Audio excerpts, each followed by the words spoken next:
Hi friends, இப்போ நான் நின்றுட்டு இருக்க கோவில் எங்கே இருக்குன்னு பார்த்தீங்கன்னா நம்ம திருவாரூர் பெரிய கோவிலில் தான் நின்றுட்டு இருக்கேன்.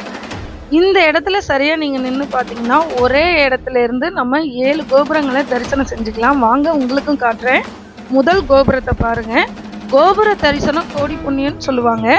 ஓகே, வாங்க 7 கோபுரங்களையும் பார்க்க ஒரே இடத்துல இருந்து காண கண் கோடி வேணும். பாருங்கள், இது 2வது கோபுரம், இது 3வது கோபுரம்.